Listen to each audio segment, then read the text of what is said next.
皆様こんにちは、セリナです。今回は2月の買ってよかったコスメの購入品紹介をしていきたいと思います。2月はシャネルやエレガンス、そして先行発売でルナソルの春コレクションが発売されたり、ディオールの下地のリニューアルや新作のパウダーファンデーションの発売などかなり盛りだくさんでしたよね。今月も素敵なアイテムばかりで選ぶのにとても悩みましたが、2月に動画内でご紹介させていただいたアイテムの振り返りをした後に、今月特に買ってよかったなと思ったお気に入りコスメを使ってメイクを仕上げていきますので、ぜひご購入の参考にしていただけたら嬉しいです。こちらのチャンネルでは新作のコスメを中心にご紹介しておりますので、気になった方はぜひチャンネル登録して動画もチェックしていただけたら嬉しいです。それでは早速始めていきます。まずは動画内でご紹介させていただいた2月の購入品を振り返っていきます。1つ目はこちら、2月3日発売のジバンシーからプリズムリーブルスキンケアリングコンシーラー、プリズムリーブルスキンケアリングコレクターのブルー、ピーチ、グリーンをご紹介しました。続いて2月1日先行発売、3月17日全国発売、ルナソル春コレクション第2弾ドライランドよりスムースクリアパウダーの01番ルーセント、アイカラレーションの新色18番のセピアアンバー、19番のマホガニー、カラーリンググレイズの新色04番のローズムード、プランプメローリップスの11番エクリュ、プランプメローリップスサテンの01番サベージボルドーをご紹介しました。こちらは一部の店舗、オンラインでは先行発売中ですが、全国発売は3月17日からとなっております。続いて2月1日店頭発売、3月1日オンライン発売のシャネル春コレクション2023よりペケトロオンブルの限定色68番、限定のチークファンテジードシャネル、フォーメサンシェルの限定色ドラジェと新色のリラ、そしてルージュココフォームの新色928番と930番をご紹介しました。こちらも店頭では2月1日より発売を開始しておりますが、オンラインでは3月1日からの発売だそうです。続いても同じく2月10日店頭発売、3月1日オンライン発売のシャネルルブランブライトニングコンパクトとルブランコンシーラー、2月7日発売のイプサパウダーファンデーション E をご紹介しました。続いて2月18日発売、エレガンススプリングコレクション2023よりウォータリーフィルミックファンデーションエタンセルアルモニーアイズの新色01番、02番、03番、スリークフェイス N の新色 PK107 番、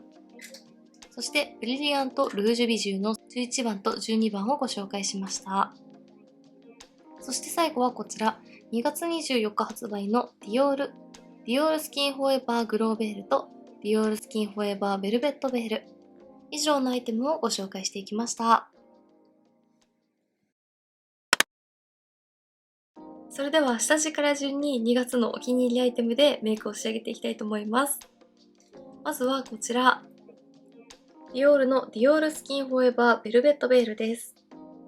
今回のリニューアルでグロータイプとベルベットタイプの2種類に分かれて発売されましたが、どちらも旧アイテムよりもかなり伸びが良くなったのと、毛穴をぼかしてくれる効果がとても綺麗なプライマーでした。グロータイプもつるんとしたツヤ肌に見せてくれて、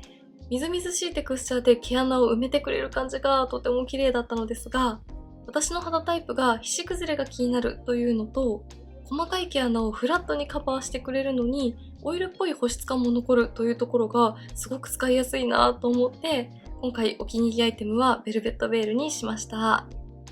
ただグローベールは SPF20 の BA2 プラスの日焼け止め効果が入っていますが、ベルベットベールには日焼け止め効果が入っていないので、近日中にサブチャンネルで日焼け止めと組み合わせた時にどんな感じに変化するのかなどもご紹介していきたいと思います。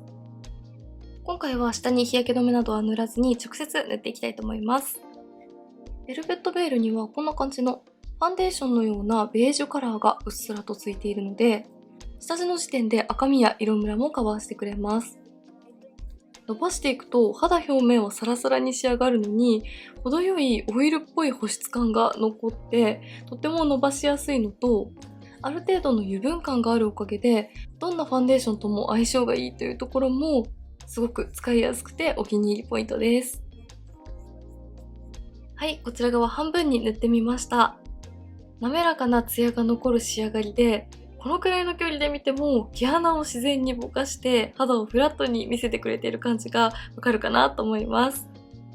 アップで見てもこんな感じで細かい毛穴をフラットに仕上げてくれていて、本当に今回の下地は毛穴補正効果がとても綺麗だなと思いました。肌表面はサラサラに仕上がるのに程よい保湿感も長時間持続してくれるので、乾燥も気になるけど小鼻周りなどの皮脂崩れも気になるという方に特におすすめの下地です。こういった毛穴をぼかして皮脂崩れを防ぐタイプのプライマーは、時間が経つと肌の乾燥が気になってきてしまったり、油分が足りなくてファンデーションがうまく塗れないというアイテムもあるので、この絶妙なオイル感とサラサラ感を両立しているところがすごいなと思いました。そしてものすごく軽い塗り心地なので、毛穴をフラットにしてくれるのに長時間塗っていても肌負担を感じさせないところもすごくいいなと思っています。続いてはこちら、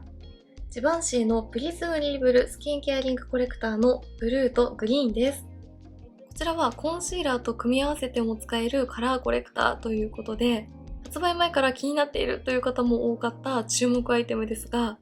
カラーコントロールのアイテムはしっかりと色補正効果が出る分、少し塗りづらかったり、カラーが溜まりやすかったり、質感まで使いやすいというアイテムがなかなか少ないのですが、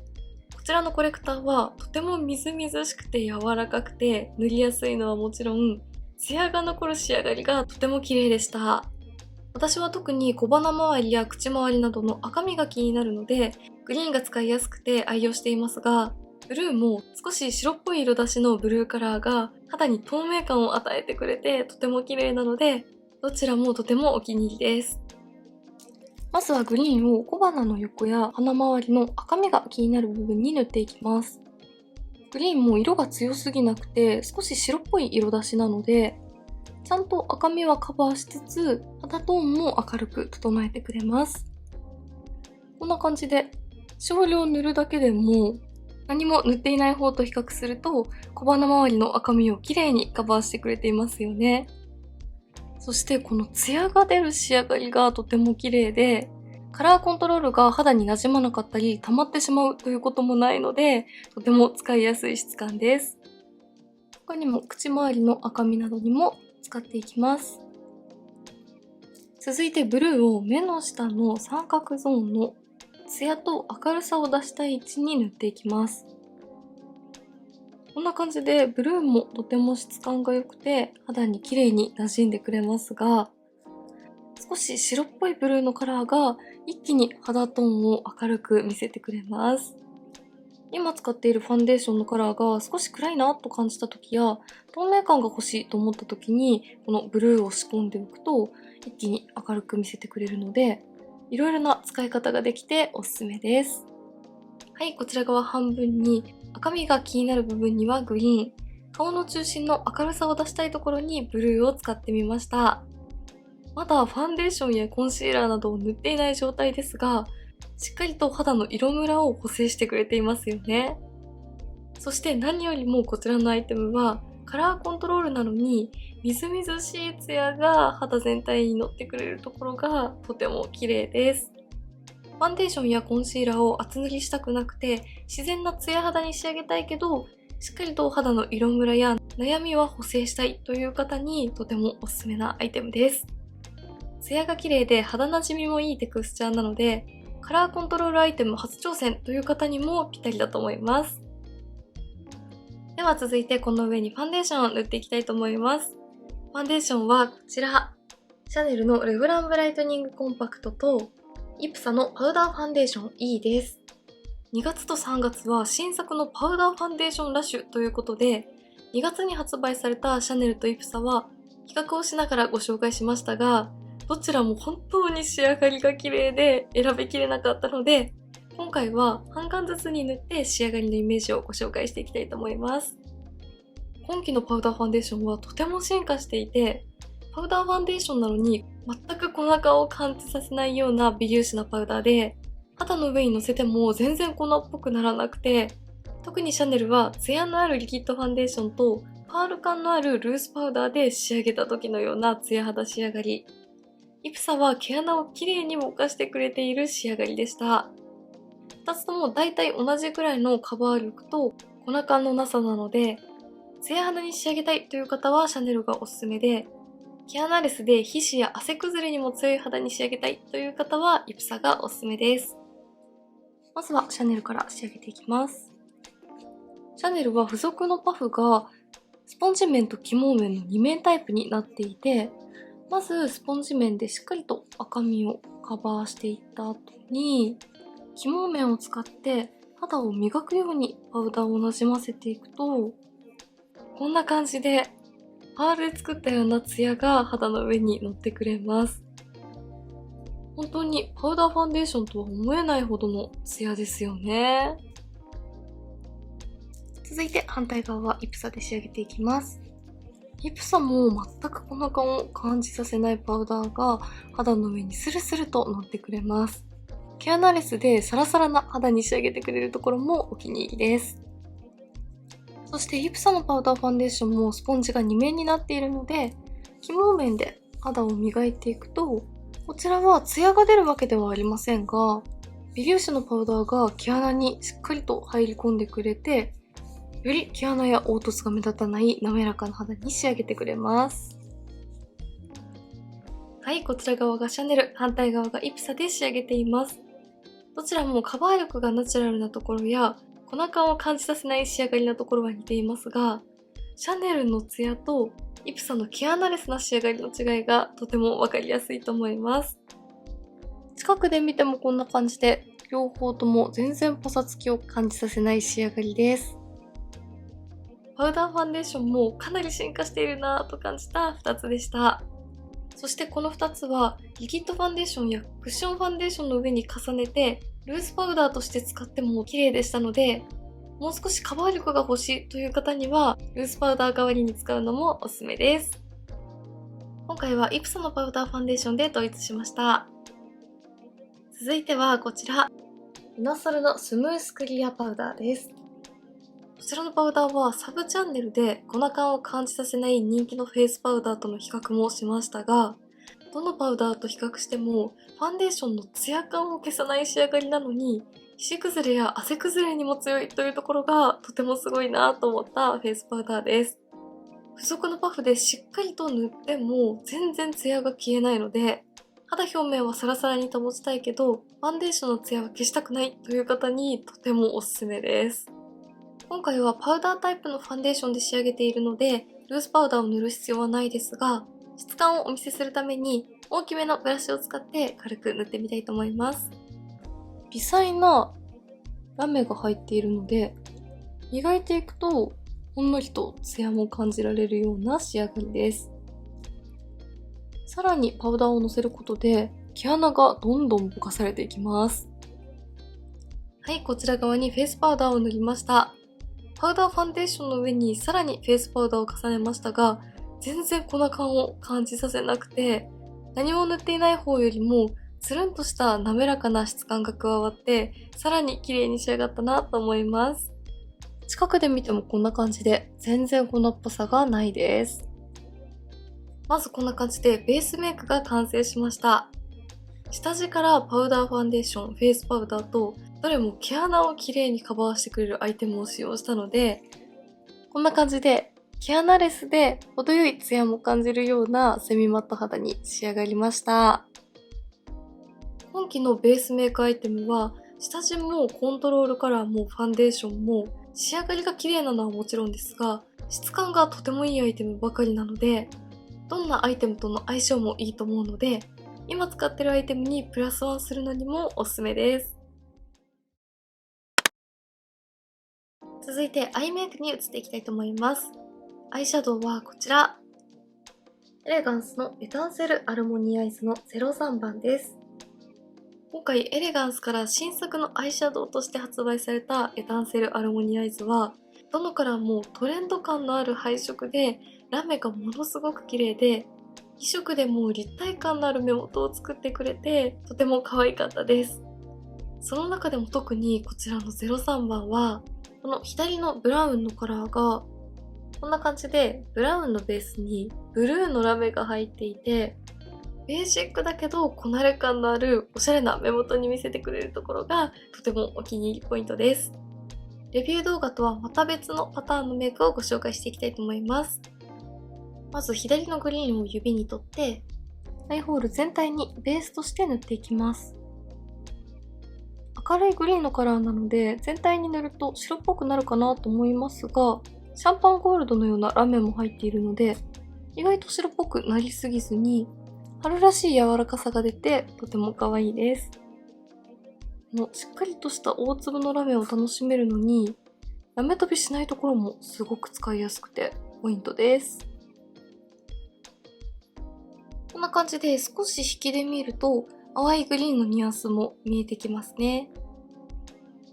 そのまま付属のチップの太い面に戻って、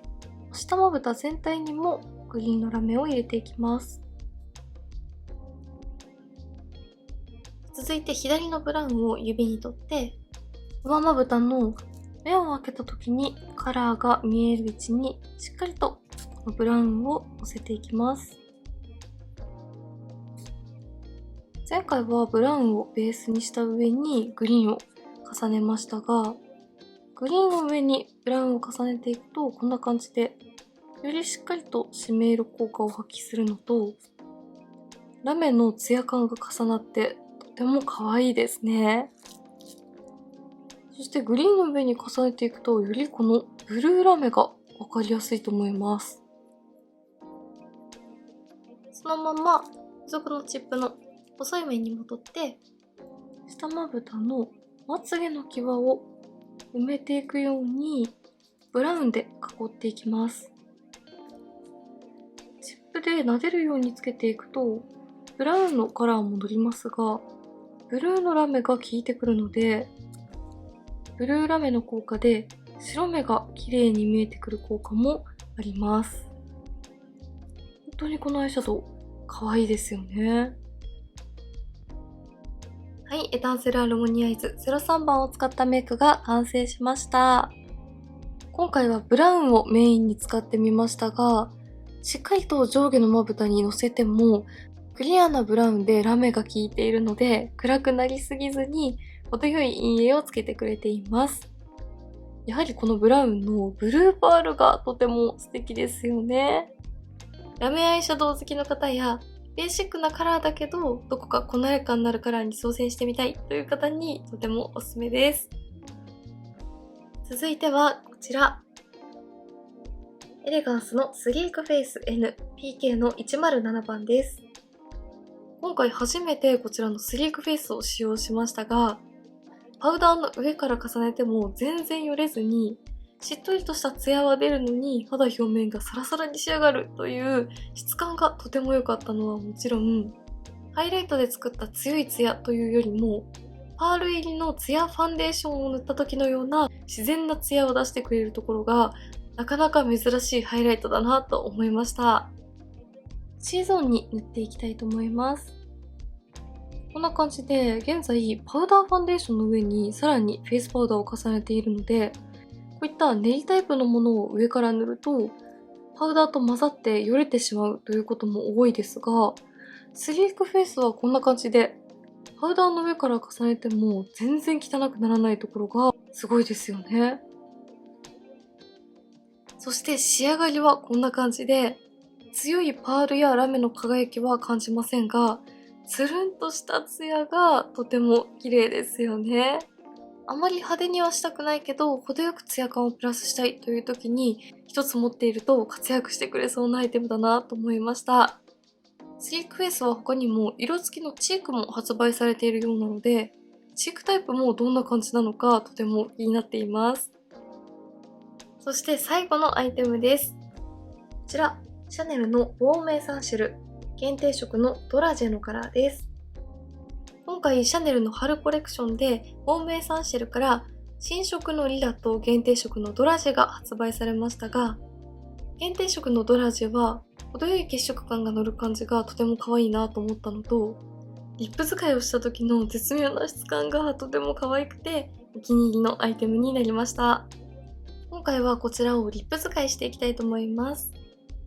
リップ使いをしてもかなりしっかりとしたオイルの保湿感を感じるので使いやすいのと、意外とこんな感じで血色感が乗ってくれますよね。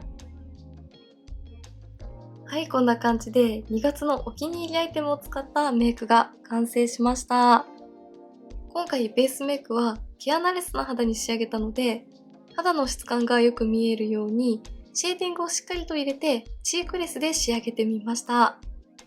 そしてハイライトとリップにツヤを持たせることで、目元の大粒ラメのアイシャドウとのバランスもとっています。はい、ではこんな感じで2月の購入品の振り返りと買ってよかったお気に入りアイテムをご紹介していきました。今回ご紹介したもの以外にもとても素敵なアイテムばかりで、お気に入りアイテムを選ぶのにかなり悩みましたが、特に質感や使い心地がいいなと思ったアイテムを中心にセレクトしてみました。今回ご紹介したアイテムはなかなかコスメをうまく使いこなせないという方や、メイク初心者の方にもかなり使いやすいものが揃っていると思うので、気になった方はぜひチェックしてみてください。メイクについてのご質問やこんな動画が見たいなどございましたら、お気軽にコメントやチャンネル登録していただけると嬉しいです。それでは最後までありがとうございました。